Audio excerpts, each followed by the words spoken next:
ჰაჯი. არ არის ცუდი პასი. შეცვალეს ფლანგი მეხანელებმა. დიასი ატო წამოვიდა ის. ალაილი.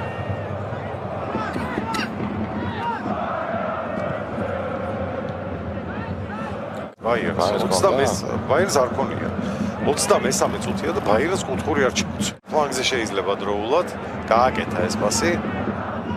ხალაილი ძალიან უყვარს ისრაელის წარმომადგენელ შეტევებში ჩართვა. ანუ ბაიერმა თუ გაიტანა უარესი გახდება. აუ რა კარგი პასია და დევიდი გაიტანე.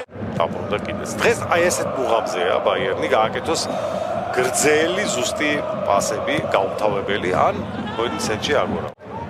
სწორედ უკანასკნელი მატჩი იყო ასეთი ლისაბონის სპორტინგთან. სათმოძებნა ის ორი. ხო, ცოტა გასაკ.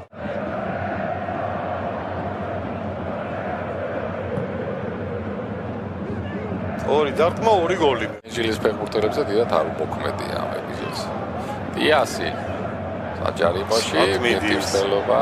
დარტყმა თუ გამოუვა დევის არა.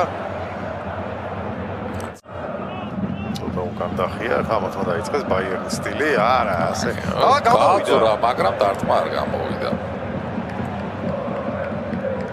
იმიხი. და რას გარბის დევისი დააკვირდა. ცოტა სვლაზე ვერ მისცა იოზომ. დაკარგა განადებმა. სვლაზე ვერ მიცემდა, იმიტომ რომ ბურთის ფლობის პროცენტი კიდე რა პირველ ტაიმში სად იყო? აი, პარტნიორი მოიფიქრა პასის გაკეთება წინ უკვე კი მიხედა. ეს კარგი პასია და